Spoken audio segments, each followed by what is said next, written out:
Welcome to the intersection of technology, cybersecurity, and society. Welcome to ITSP Magazine. Knowledge is power, now more than ever.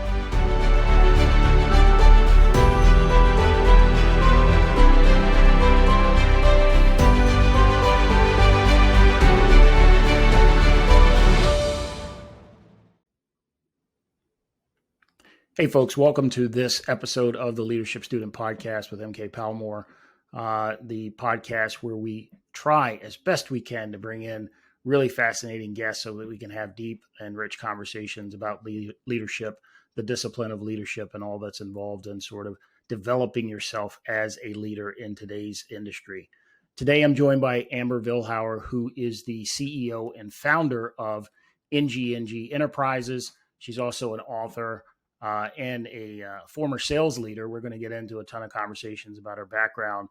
But Amber, welcome to the show. Really great having you on and looking forward to this conversation. Me as well. I was introduced to MK through a mutual colleague. And from minute one, I really appreciated, MK, what you value and how you really want to have deep and rich conversations, because we live in a world where there's so much surface. And I think people are on autopilot in some ways, just trying to cope with everything that's going on. But man, I knew you were my people. So I'm really excited to be here. Thank you. Awesome. I really appreciate that. And I do really feel that these conversations around leadership are really important ones. I feel like sometimes as a society, we've lost sight of the importance of leadership and the role that we all individually play and collectively play in terms of developing our leadership skills and then developing other leaders around us, right? We all, especially those of us with deep experience, have a responsibility to do that. So for our audience, Amber, can you talk a little bit about what your background has been professionally? And we're going to dive very deeply, I think, into the agency that you started, but like where you got your start and how you've come to the position of founder and CEO of NGNG Enterprises. Sure. Thank you. Well, NGNG was founded in 2007, so I've been doing this for quite a while, and it started with branding and web design, moved into an array of digital marketing services, moved into book launches, actually, which is the thing that I think I'm probably best known for, which was market-led. That was not my personal decision. But overall, just so everybody understands what I really do, is I build healthy and profitable businesses online. Usually more so personal brands, not limited to that. I have a lot of clients who have like a big wealth management firm, for example, and they think that by turning the CEO into a personal brand as a thought leader and influencer, that's going to drive more business and value into the business. So my brain thinks in strategy, MK. That's really where you want me, is strategizing your whole business plan and also really keeping leaders aligned. That's a very big thing for me. A lot of times when I'm talking to CEOs or authors or speakers, they are out of alignment and they don't even know it. And so I might see that they think they have this idea that they want to create a course because they were told that they should by some other internet marketing person. Yet what I'm seeing when I look at this person is they have no business creating a course, because they would be miserable and maintaining it and doing customer support for it and all of that. That is well suited for some people, but not others. So I kind of feel this protective instinct over my clients and making sure they're in alignment. The business operation is harmonious so that the whole thing can be, profitable and fulfilling and have the right impact. But that's just what I've been doing for the past 15 years. I know you asked for my start, so I will end by saying my start. I kind of like my story, MK, and that if people go online right now and they look up Amber Vilhauer, they're going to see this really energetic, smiley, happy person. And that is genuine. But that is not who I was the first, 17, 18, 19 years of my life. I was in my sister's shadow. I was always kind of like the one that didn't talk. I was an observer. And so I didn't have friends growing up. In fact, I was bullied a lot in high school. And it was very painful for me. I didn't really know that I had a place in the world. And it took this rock bottom experience when I was 16 to really kind of shake myself free of that landscape, if you will, I started making different decisions. And by the time I was just starting college, I got this job that I never saw this coming, not ever. I'd worked in restaurants up to that point, but I saw this was back when I was looking at the newspaper for a job, okay, to age me a little bit. And there was this ad to sell Cutco cutlery, high-end kitchen knives. Now, what business does an insecure, like, girl who has no communication skills or friends have any business selling knives, right? I don't know. It's a funny story to this day. I don't know. I trusted my instincts. I got the job. I ended up being one of the top sales reps in my office right out of the gates. Ended up going into management, breaking national records, got invited up to help run a division that ended up being one of the most successful divisions in the entire company as like a young 20-something. 5 years into the company, I felt like I had gotten the most I could out of that experience. So I found myself just as a stepping stone running this event that these other two hosts were putting on. I was just like the event planner for it. And it was teaching people how to get capital into their business and how to market online. I didn't know anything about the online world. This was 2006. But when I saw the potential for it, I thought, now that looks fun. That looks like a challenge. So I taught myself code. I built my own website. I started blogging about the things that I was learning about. This woman from Canada reaches out and says, I heard about you on Google. Could you manage my website? And I thought, me? I don't know anything about business, literally nothing. And I said, okay, sure, I'll help you with your website. And then one thing led to another. A friend said, you should probably file an LLC. And I said, what's that? Where do you do that? That's how little I knew about business, MK. Yeah. And I thought, business name. This feels important, even though I don't want to have a business. And I don't even feel like I have a business right now. But my mom came to mind. And as a kid, she always used to say, no guts, no glory.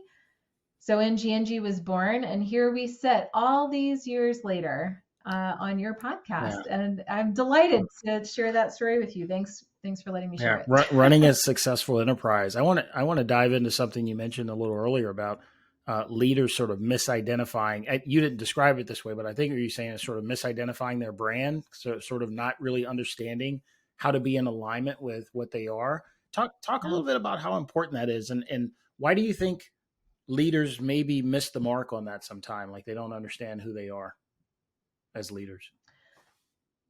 Well, I mean, you're just tapping into, I don't know that people really know who they are in general, right? Like we might think we have some idea of who we are, but we're constantly evolving and changing. And I think that we live in a lot of avoidance. You know, we don't want to see certain things. We don't want to admit that we're in a relationship that isn't good for us, or we don't want to admit that maybe this job isn't well suited for us because we have these like coping mechanisms and we're just doing the best that we can based on the, you know, the pieces in the equation at the present moment. So it is a lot to ask of somebody to like really do the inner work. And I think leaders are sort of forced into that. Because if you're not doing the inner work, you will find that you are not a great leader. Yeah, you won't be successful. And how will you discover that? Your team will tell you. The people around you will tell you. You will find that every day is miserable and full of challenge, right? That's an indicator that you've got to do some work. And, you know, I would say that when it comes to my business specifically, MK, when I first meet somebody and they come in, they say, I want to launch a book, or I want to grow my business another $1 million next year, whatever the thing is that they want. My series of questions are usually, what's your why? Why do you care about any of this? Which really exposes some interesting responses, because oftentimes they've picked some sort of aloof goal and it's actually, there is no why behind it. And that peels back the onion even further. But I ask them their why. I ask them, what are your core values? That's so important to know that on a personal level. What are your core values? I want to know who's the person they really want to work with most. You'd be shocked how many people are all over the board with that. They have no idea. And then I ask them what their vision is. Those 4 things, that's all I need to know. And I know how to keep you in alignment forevermore. And then I can look at their marketing, I can look at their team, I can look at their monetization model or whatever it is, and I can quickly see exactly where they're out of alignment, lovingly show them that so they feel like it was their idea. And now they're back in alignment and everything is harmonious, like magic. And they think, how did that happen? You were in alignment. So that's a pretty amazing process. How do folks who are in need of this help, how do they find you? Like how are you marketing the business? Is it all referrals, or do people come to you and say, hey, I feel like I'm a great leader, or I feel like I'm a great author in this space, and just all of a sudden I don't know how to get to the next level. What's the sort of the normal thing? I've always been kind of an organic referral-based business. I really don't feel like I've ever had to market.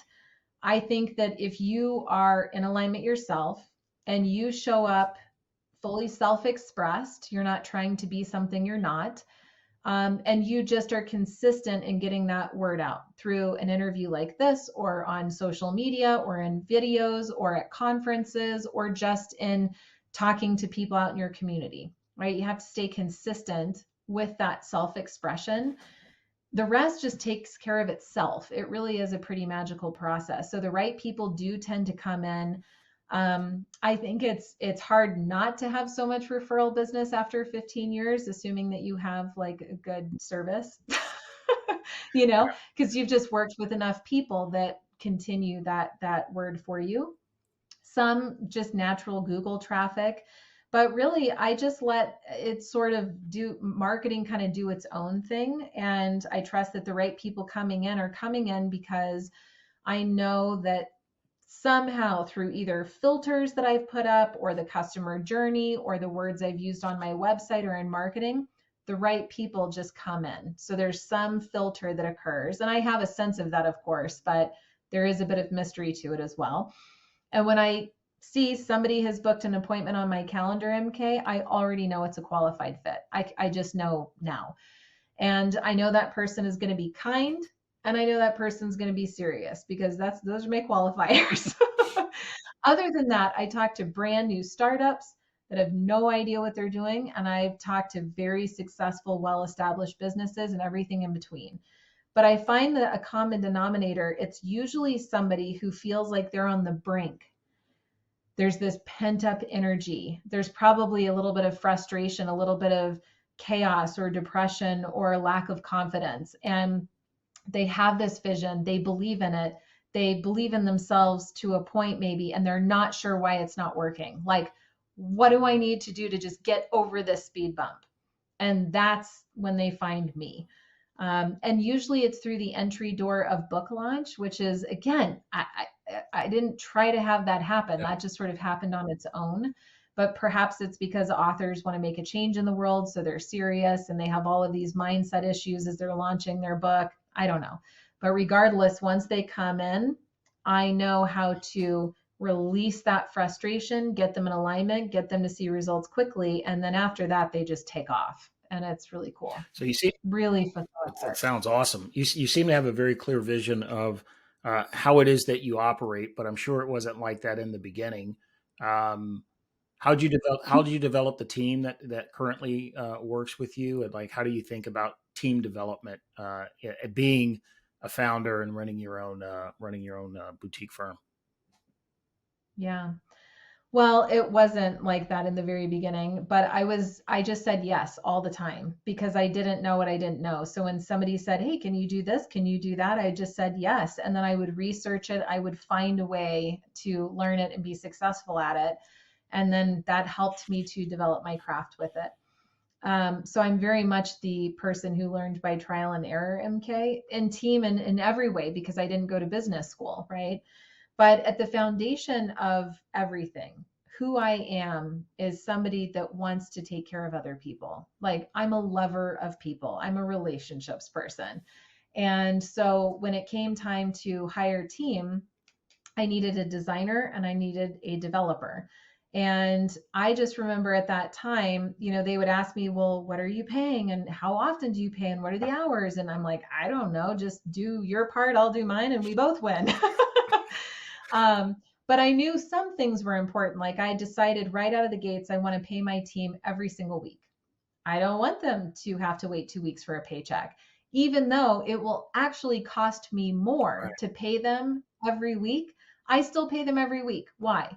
Because it's fun getting a paycheck, and I delight in paying them and watching them have fun. So it's like win-win, right? I mean, I treat other people the way that I would want to be treated. And so I would want to have freedom in my job. I don't want somebody micromanaging me and putting me in a box and threatening me and yelling at me. And gosh, talk about stifling your creativity. So instead, I treat my team like adults. Yeah. What a concept. I treat them like professionals.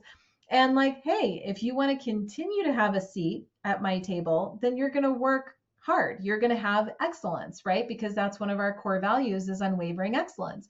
And if you show up and you sort of half-ass it, well, you're not going to have a seat at the table for very long. But hey, you can make that choice, and that's okay with me.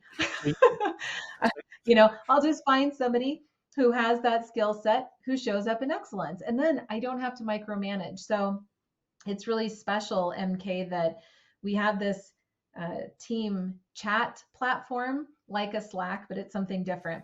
And I don't mandate this whatsoever. They do this on their own. But every morning, my team says, good morning, guys. Hi.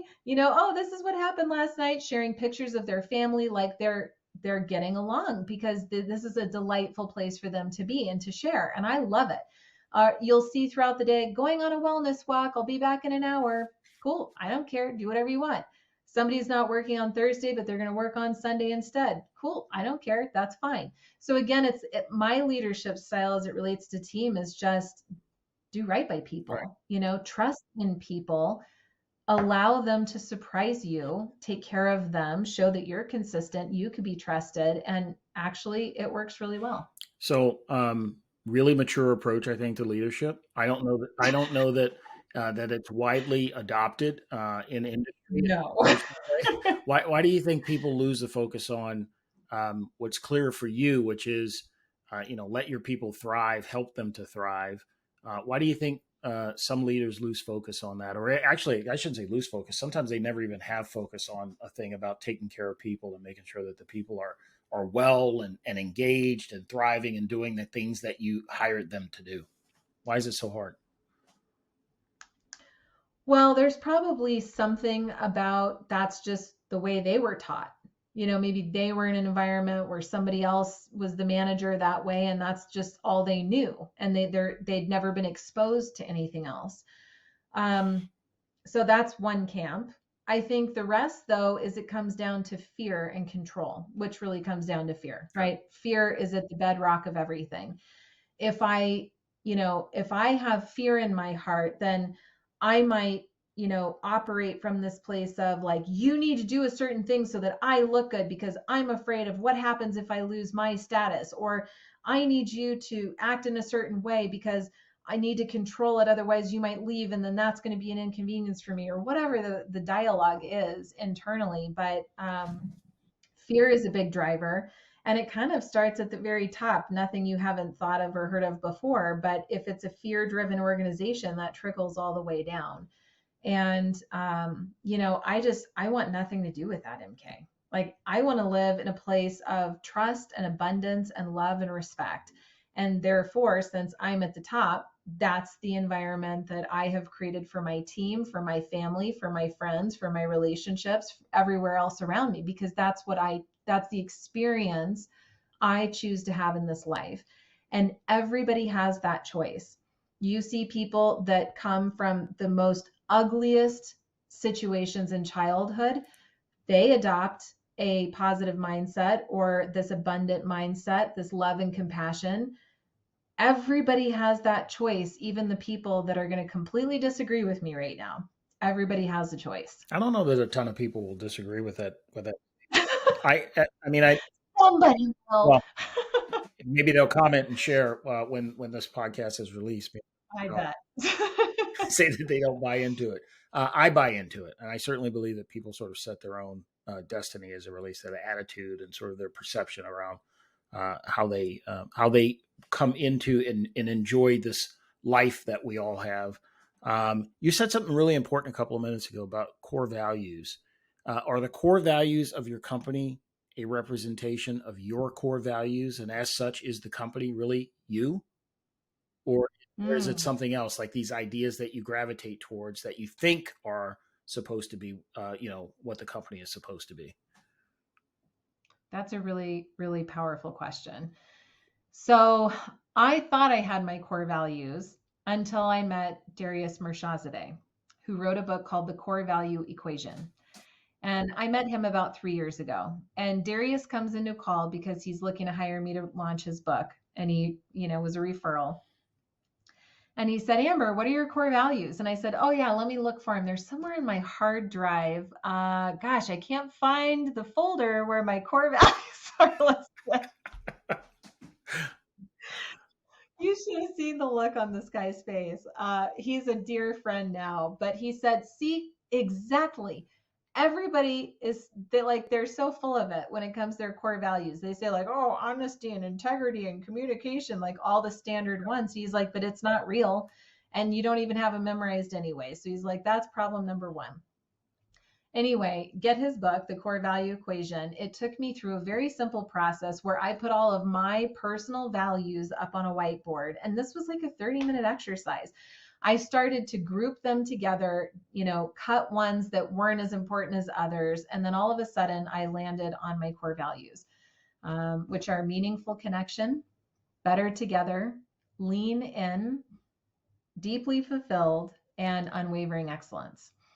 And that's what I narrowed it down to. And I just knew in that moment, MK, that those were my personal core values and my company core values, period, end of story. I didn't want to overcomplicate it by kind of segmenting out. And I want to do business and life with people that align with my core values, right? So when I rolled these out to the company, it took us about a 6-month rollout. And then all of a sudden, like the team adopted the core values, and some that weren't in an exact alignment for whatever reason, we didn't know it, they shifted out just naturally. It was so interesting to observe. And now my team is 100% in alignment with my core values. And it is like chilling. It gives me chills when we're having conversations, when we're brainstorming, when we're executing. It is like this energy that I didn't even know existed. And when your company has aligned core values, then you start attracting in clients that align with those core values. Then it's exponential, the energy behind that. Then you add on strategic partnerships, you add in following, you add in the world as much as you can into that core values. And it's like, I'm at this place with it where it's just so fascinating. I never knew life could feel this amazing. Genuinely. I'm human like everybody. I have challenges like everybody, but I'm telling you, I never knew it could be this amazing ever. And I believe that a lot of that stems from just really being in alignment with my core values. So I'm a huge advocate of them. I don't know that there should be a difference as a CEO as to your personal versus your business. To me, it's an extension of the exact same thing. Um, Yeah. and that works well for No, me. I mean, I certainly asked you that because as a founder, one of the things that I suspect is the joy of being a founder is that you actually get to lay the foundation of what the culture of the organization is going to be. And that culture is, in all likelihood, a reflection of the leadership of the enterprise, right? It doesn't just come Right. out of nowhere. It has to be an amplification of your values. That's as I suspected. So, how do you look? How do you Mhm. look at nurturing people and actually developing leaders? Again, your experience sounds like it's been amazing, and you've developed into a mature leader. Hopefully, a continual student though in the leadership process. How do you For think sure. about developing people that you bring on board who maybe haven't had the kind of experience that you have? Like, how much time do you spend or allocate to that kind of professional development with people? That's a great question. I don't know that I've ever measured it, which I think is a good answer, right? I mean, it's not like, whoa, I spend exactly 2.75 hours every week on it, MK, and this is my program for it. I think that it's just a natural part of who I am to nurture people. I think that comes from really being present with people. For example, I just had a conversation with a girl on my team earlier this day, and literally nothing else in the entire world mattered in that moment other than our relationship and our connection and making her feel this powerful presence. That's really important. So as a leader, I'm not over here like I'm on my phone, I'm interrupting her, I'm sort of half listening, I'm multitasking. I want her to feel like she's the most important person in my life in that moment, because she is. And so I think that alone does a lot to develop people's trust and their desire to go above and beyond to continue that relationship forward. I'm always doing things like buying books for the team. I have reimbursement programs. I bring in guest speakers, but there's no rigidity to it. It's just when I meet somebody powerful and I think you got to come in right now, talk to my team. They got to know what you just told me. Sure. It's very much this like gut instinct of what to do and when. And I also have this deep empathy. I'm very much a highly sensitive person. I can feel a lot of things. So out of nowhere, I'll just feel a little bit of a distance with somebody and I'll think something's going on with her. I got to check in with her. And then I will. And guess what? Oh yeah, this is what's going on. We resolve it. She feels good, feels supported, heard, seen, valued. We move on. So it's just a very much in the moment kind of thing for me. Do you have a mentor, or what I like to call that personal board of advisors that you turn to?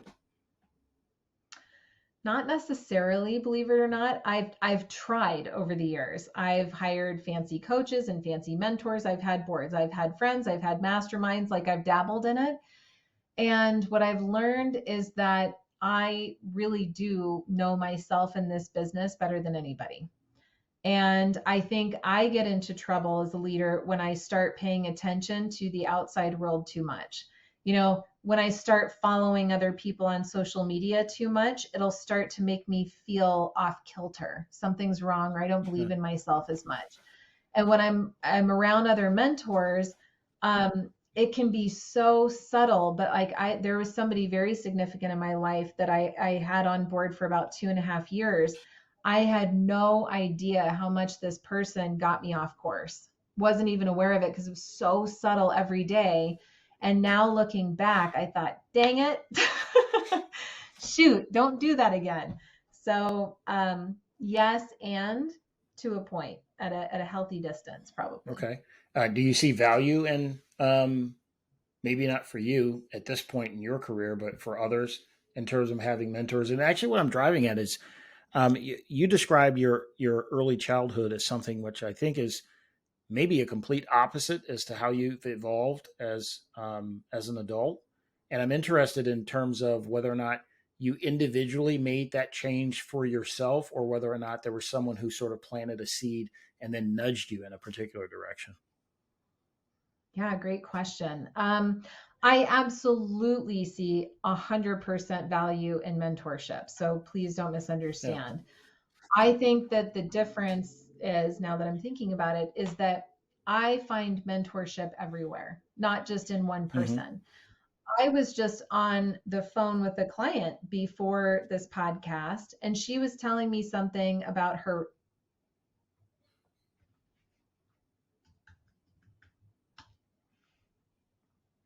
Are you there? Yep. I'm here. I think my power like just flickered.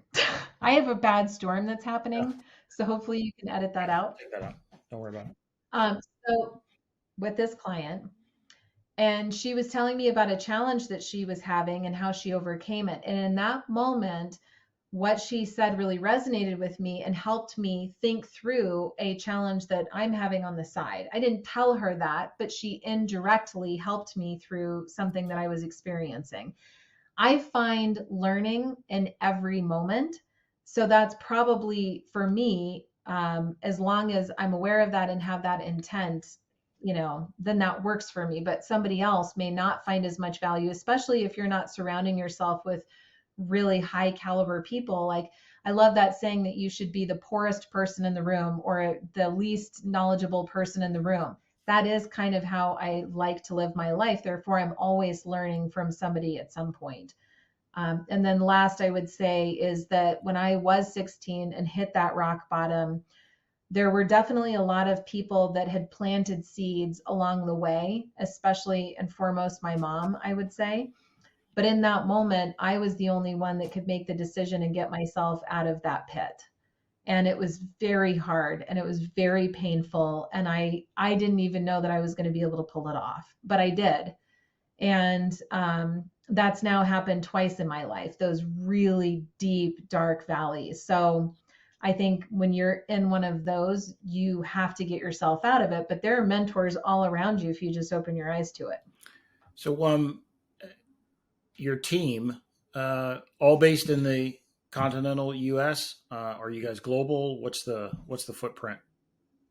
Global. My first hire ever was this designer in Cape Town, South Africa, and she's still my designer today. So we just have a beautiful lifelong friendship and relationship. Mostly it was in the US, MK. Then it started bleeding a little bit into Canada, and then one in Mexico, and then one in Portugal, and then one in the Philippines. And it just sort of naturally unfolded that way. I'm more interested in somebody being all in with their presence and operating at excellence as opposed to location, I would say. So is it safe to say then in remote environment, how long have you been operating that way? Pre-pandemic, were you always remote? 15 years. Wow. Yeah. So you were ahead of the curve then. You were ahead of the curve. I was. When 2020 hit, I thought, yep, just another Tuesday. What's going on? Like, I've already been on Zoom for 5 years, and this is like, I already know this world. This is the world that I live in. And it was a significant learning curve for a lot of people, but to me, just another Tuesday. So this leads me to the idea, I've always been a firm believer that, team dynamics, building teams requires some kind of in-person value add contact, at least initially, to get people all pointed in the right direction. Sounds like you've been building teams virtually for the entirety of your leadership career. How have you been able to build in and sort of make sure that you weave in things like the culture fit, things like, hey, here are the core values of our operation. How have you been able to seed that? Is it just in the daily actions, or are there other ways that you sort of think about making sure that you're having those touch points with your people and making sure that the culture is consistent around the organization? Good question. I mean, honestly, MK, I think I just am a very good read of people. And I have to credit the first dark years of my life for being that observer. It is definitely a super talent of mine. When I'm sitting in front of somebody, I can very, very quickly see the truth of who they are, even beneath their armor and their avoidance and they're trying to get the job or whatever it is. I see right through that.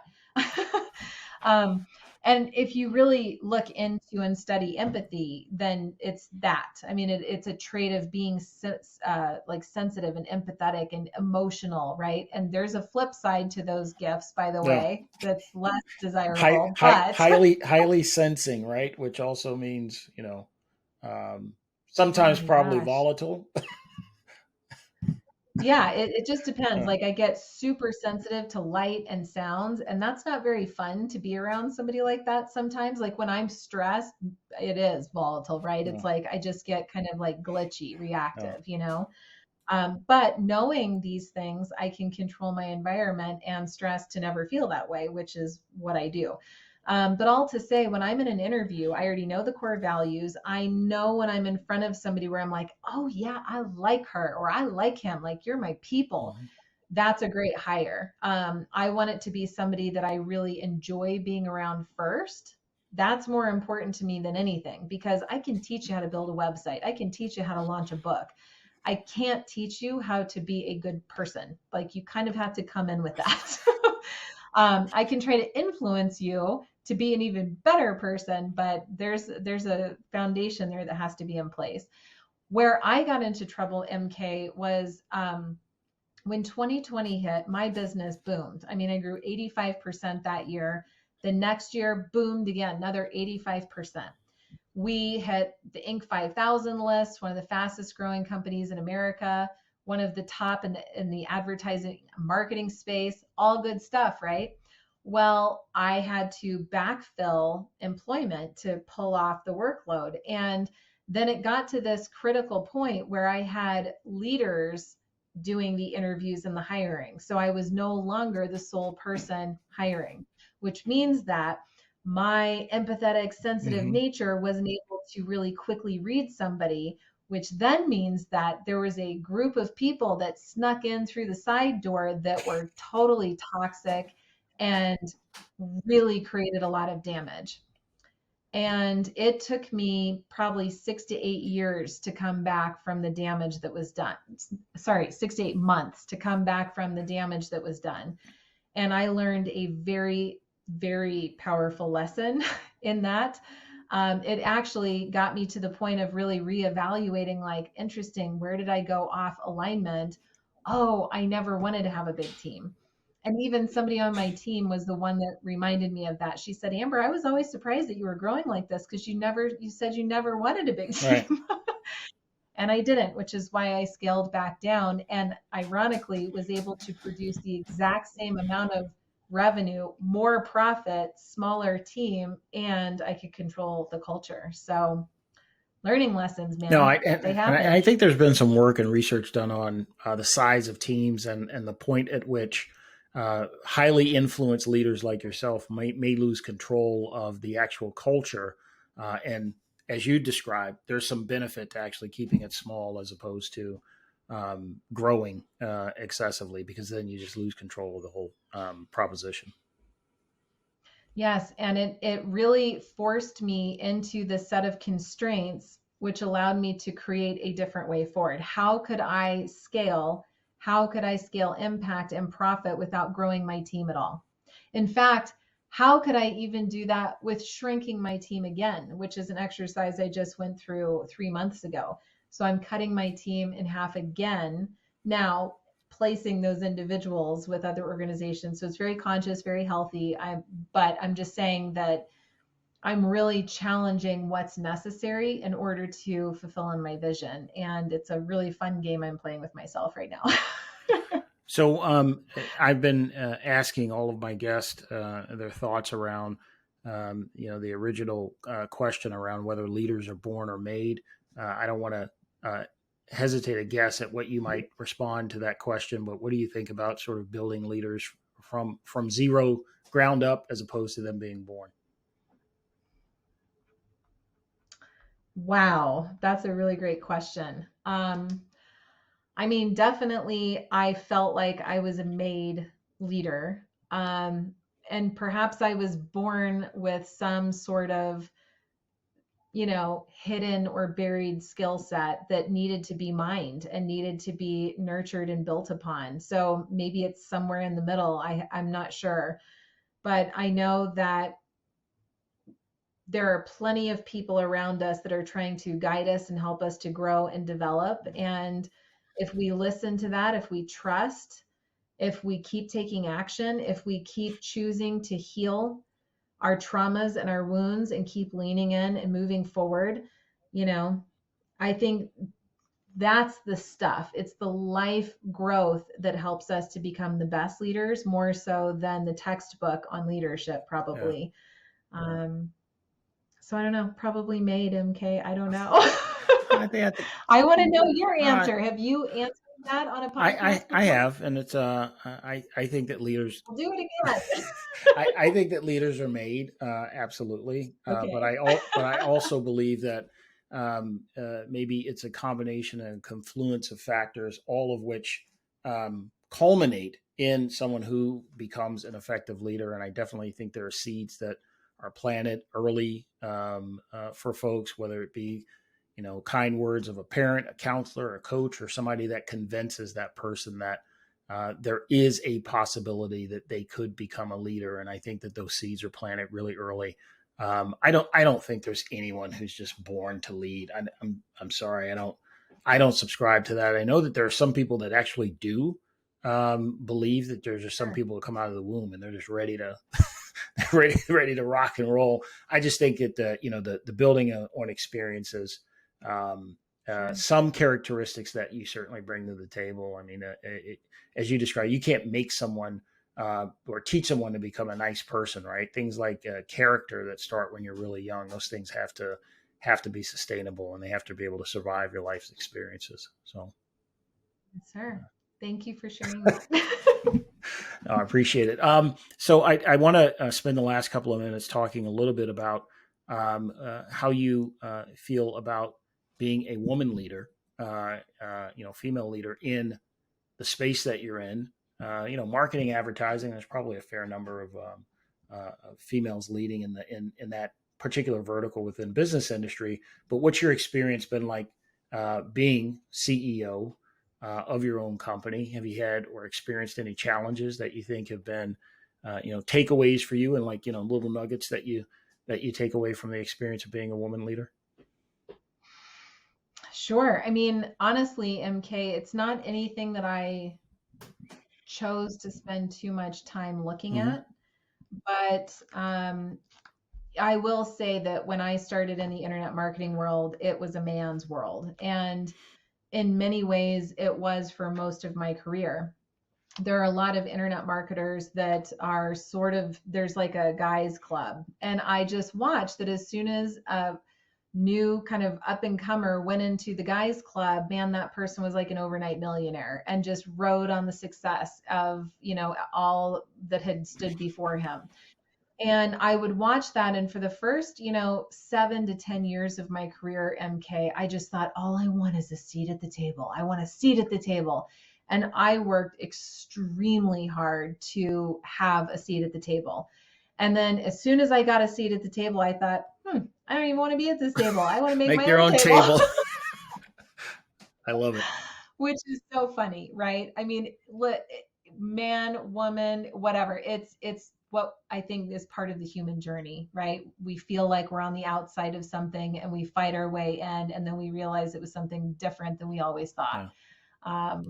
So that's probably why I've not looked at the man versus woman thing, but I can tell you that I have watched a lot of men rise up. I have been a contributor into business plan, watching them rise up. And I just know that it's different for women. And I think that's okay. And it's not something that has to be looked at in a very negative light. I think that the invitation for women is to not try to be like a man, right? The invitation is to understand your unique gifts and skill set and triple down on that, and then stop looking at man versus woman, because it really doesn't matter at the end of the day. I'm a big promoter of collaboration. I think that when man and woman come together to create a powerful collective and a collaboration, it's in the outcome that matters. But to me, I can say, yeah, I had some challenges and I still do, and it's okay. And I don't pay attention to it, and I'm going to do my great work in the world. And I hope that other women follow suit and can just trust themselves and stay in their lane and focus on their outcomes. Love it. How can folks find you if they're interested in, learning a little bit more about No Guts, No Glory Enterprises? You should look into it because it's an awesome place to be. I'm all over Google, though. You can't find me. So Amber Vilhauer, I think even Amber V just gets you there, or NGNG.